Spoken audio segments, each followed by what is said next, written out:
Híjoles, es una pregunta muy difícil de contestar porque realmente no sabemos cómo van a presentar este reporte que va a estar integrado.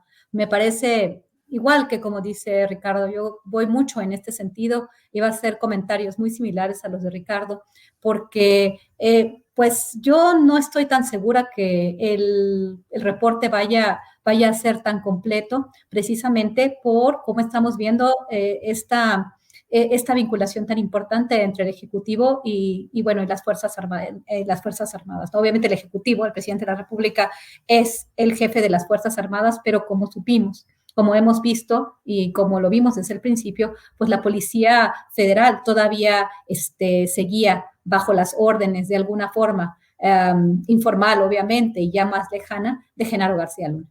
Genaro García Luna, pues pudo generar una policía que le fue siempre fiel a él y bueno, pues no lo era para Andrés Manuel López Obrador, desde que él llegó a la Policía Federal, pues no respondía a sus órdenes, fue un periodo complejo y entonces Andrés Manuel López Obrador para recuperar o más bien para ganar el control de la seguridad pública y la seguridad nacional, porque obviamente él es el jefe, pero para poder hacer para poder tener de alguna forma el control de la seguridad pública, tuvo que hacer mano del ejército, de las Fuerzas Armadas, porque la Policía Federal no estaba operando para él, porque todavía tenía simpatías y tenía sus lealtades en otro lado.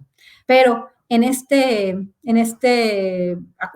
acuerdos, obviamente hemos visto pues una una protección de alguna forma, ¿no? En el tema, por ejemplo, del huachicoleo, que Andrés Manuel López Obrador estaba y fue una de sus primeras acciones de gobierno. No se puede pensar en el huachicoleo, en el nivel, las dimensiones, particularmente en todo el sexenio de Enrique Peña Nieto, que fue donde se incrementaron a niveles estratosféricos, que no tuviera una participación directa de las Fuerzas Armadas.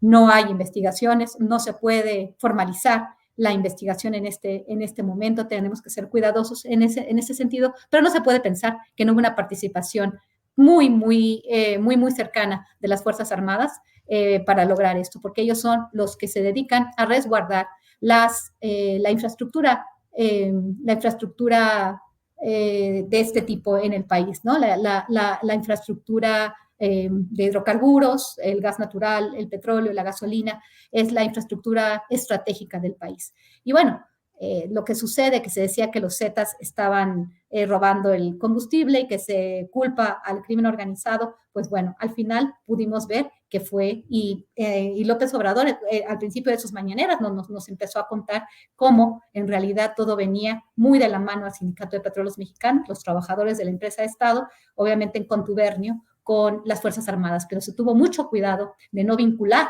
a toda la institución y vincular solamente una persona que como si hubiera operado en lo individual.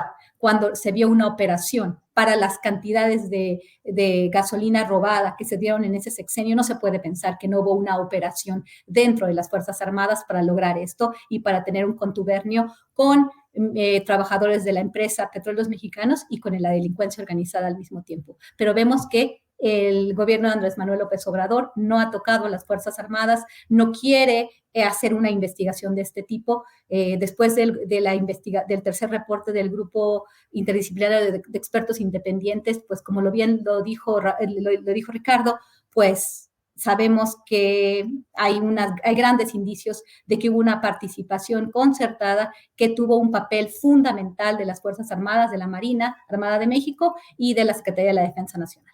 Entonces, cuando vemos este apoyo tan grande que le ha dado las Fuerzas Armadas al presidente Andrés Manuel López Obrador, pues entonces vamos a ver realmente dudamos en que este reporte vaya a ser completo, porque de acuerdo a estos 3 reportes del GIEI, del Grupo Interdisciplinario de Expertos Independientes, pues vemos claramente una participación. No sabemos si antes de la desaparición, quizás, porque aquí estuvieron vinculados los Guerreros Unidos, y bueno, no sabemos realmente cuál fue el papel del crimen organizado también vinculado con las Fuerzas Armadas, porque sabemos que el narcotráfico en muchas ocasiones ha estado vinculado con miembros de las Fuerzas Armadas. Esto se ha dado, ¿no? La Policía de Caminos en algún momento, la Policía Federal, la Policía Judicial Federal en otro momento. Bueno, quien ha estado relacionado a estas actividades anti-narcóticos, anti-carteles, al final terminan operando con ellos, ¿no?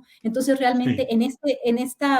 en este periodo, pues no se ha dado una investigación concienzuda en relación a actos de corrupción, cuestión de Ujú. huachicoleo, y en este sentido, la desaparición forzada de otros años. Y sabemos que en las Fuerzas Armadas, como dije antes, existen miembros, muchos miembros que estuvieron, que probablemente fueron parte de todas estas desapariciones. ¿Quiénes son los desaparecidos en México y quiénes han sido los perpetradores? No solamente va a ser el crimen organizado, no solamente ha sido una lucha entre carteles, sino cuando mandas a las Fuerzas Armadas, Claro. y ahí es donde Felipe Calderón Hinojosa, yo creo que tendría que también venir a declarar. Son cuestiones muy, muy complicadas. Hay nombres y apellidos, está Tomás Herón, obviamente está el ex procurador general de la República. Hay muchas personas que tienen la Sí. responsabilidad, pero en el tema de las Fuerzas Armadas yo dudo que vayamos a saber cuando se presentaron en Barandilla, fueron presentados en Barandilla, fueron presentados ante la autoridad castrense, entonces la autoridad castrense tuvo una